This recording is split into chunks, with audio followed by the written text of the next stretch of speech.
అందరికీ నమస్కారం. Srilatha devotional facts ఛానల్కి స్వాగతం. తొలి ఏకాదశి అంటే ఆషాఢ శుక్ల ఏకాదశి కదా.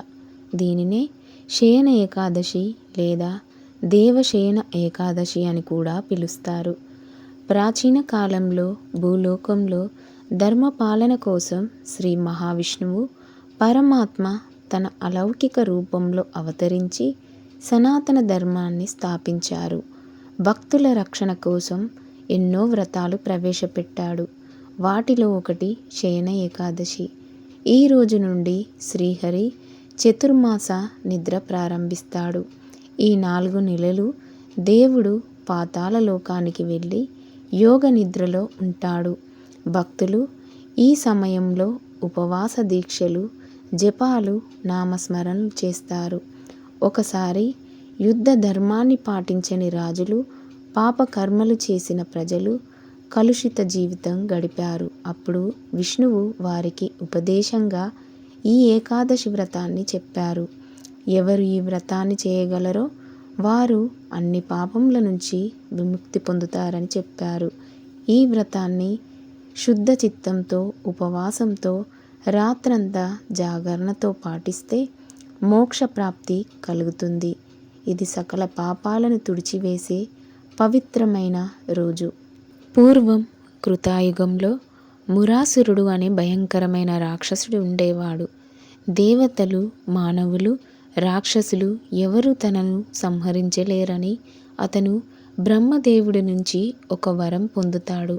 ఈ వరం పొందిన తర్వాత మురాసురుడు మరింత బలవంతుడై 3 లోకాలను తన ఆధీనంలోకి తెచ్చుకొని దేవతలను, ఋషులను తీవ్రంగా హింసించడం మొదలు పెడతాడు.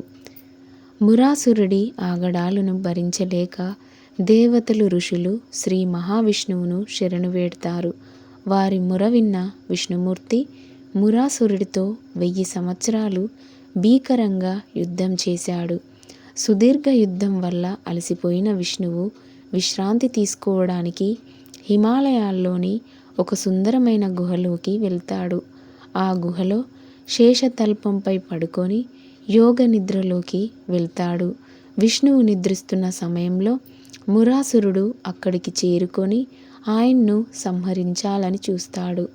ఆ సమయంలో విష్ణుమూర్తి శరీరం నుంచి ఒక అద్భుతమైన కన్య ఆవిర్భవిస్తుంది. ఆమె చాలా తేజస్సుతో శక్తివంతంగా కనిపిస్తుంది. మురాసురుడు ఆ కన్యను చూసి ఆశ్చర్యపోయి ఆమెతో యుద్ధానికి దిగుతాడు. ఆ కన్యకు మురాసురుడికి మధ్య తీవ్ర యుద్ధం జరుగుతుంది. చివరికి ఆ కన్య మురాసురుడిని తన శక్తులతో సంహరిస్తుంది. అనంతరం నిద్రలేచిన శ్రీ మహావిష్ణువు మురాసురుడు చనిపోయి ఉండటం చూసి ఆశ్చర్యపోతాడు. అప్పుడు ఆ కన్య జరిగిందంతా వివరిస్తుంది. మురాసురుడిని సంహరించినందుకు సంతోషించిన శ్రీ మహావిష్ణువు ఆ కన్యను వరం కోరుకోమని చెబుతాడు. అప్పుడు ఆ కన్య, స్వామి, మీరు నా శరీరం నుంచి ఆవిర్భవించిన ఈ రోజున నేను మీ ప్రియమైన తిథిగా, విష్ణుప్రియగా లోకం చేత పూజింపబడాలని కోరుకుంటున్నాను. ఈ రోజున ఉపవాసముండి మిమ్మల్ని పూజించిన వారికి సకల పుణ్యాలు లభించాలి, వారి పాపాలు తొలగి మోక్షం ప్రాప్తించాలి అని వేడుకుంటుంది. ఆమె కోరికను మన్నించిన శ్రీ విష్ణుమూర్తి, నువ్వు నా శరీరం నుండి పుట్టావు కాబట్టి ఇకపై నీవు ఏకాదశి అనే పేరుతో పిలువబడతావు. ఈ రోజున ఉపవాసముండి నన్ను పూజించిన వారికి తప్పకుండా మోక్తి లభిస్తుంది అని వరం ప్రసాదిస్తాడు. అప్పటి నుండి మురాసురుడిని సంహరించిన ఆ రోజున ఏకాదశి వ్రతం ఆచరించడం ప్రారంభమైంది. అందువలనే తొలి ఏకాదశిని మురాసుర ఏకాదశిని కూడా అంటారు. ఈ కథ ఏకాదశి తిథి యొక్క ప్రాముఖ్యతను, ఉపవాస వ్రతం ఆచరించడం ద్వారా లభించే పుణ్యఫలాలను తెలియజేస్తుంది. తొలి ఏకాదశి రోజున వ్రతం ఆచరించి ఉపవాసం ఉండి మోక్షాన్ని పొందిన ఒక పక్షి కథ గురించి ఇప్పుడు మనం తెలుసుకుందాం. పూర్వకాలంలో ఒక పక్షి కుటుంబం ఒక పెద్ద వృక్షంలో నివసించేది. ఆ వృక్షం ఒక పవిత్రమైన నది తీరంలో ఉండేది. ఆ కుటుంబంలో ఒక పక్షి దంపతులు, వారి పిల్లలు, ఒక ముసలి తల్లి పక్షి ఉండేవారు.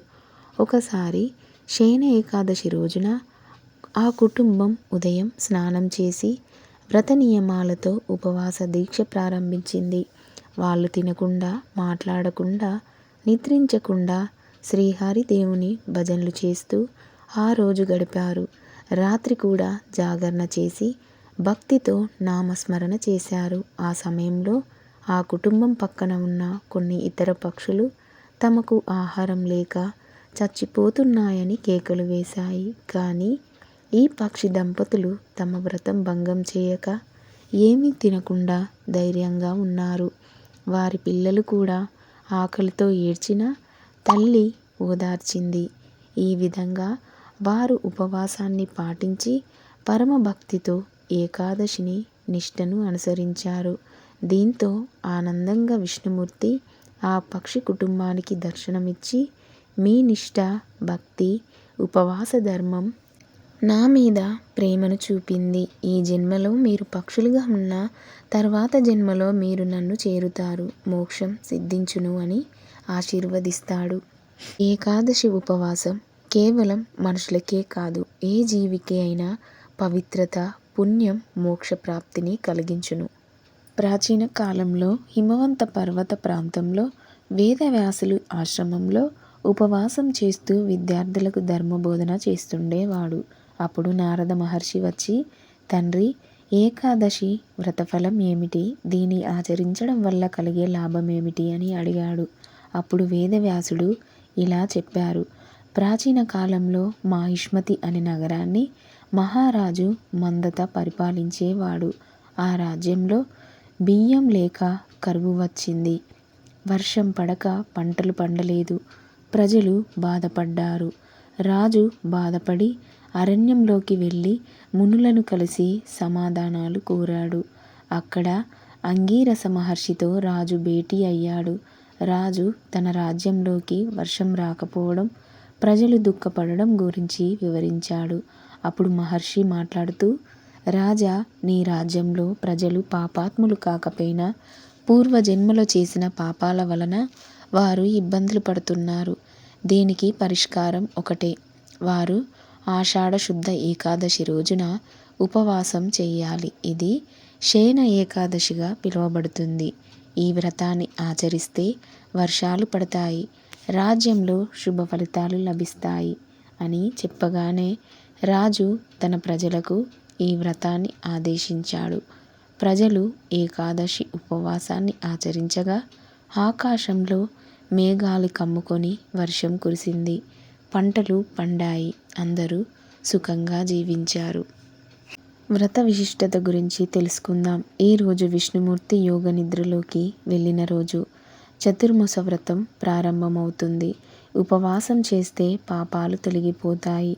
జపం, ధ్యానం, విష్ణునామ స్మరణ చెయ్యాలి. ఈరోజు చేయవలసిన కార్యాలు ఏమిటంటే, ఉదయం స్నానం చేసి విష్ణు పూజ చేయాలి. ఉపవాసం చేస్తూ పండ్లు, పాలు తినవచ్చు. ఓం నారాయణాయ నమః మంత్రం జపించాలి. రాత్రి జాగరణ చెయ్యాలి. దాన ధర్మాలు ఖచ్చితంగా చెయ్యాలి. చివరిగా ఈ వ్రతాన్ని శ్రద్ధగా ఆచరించిన వారికి పుణ్యలోకాలు లభిస్తాయి. వీడియో చూసినందుకు ధన్యవాదాలు. అందరికీ తొలి ఏకాదశి శుభాకాంక్షలు.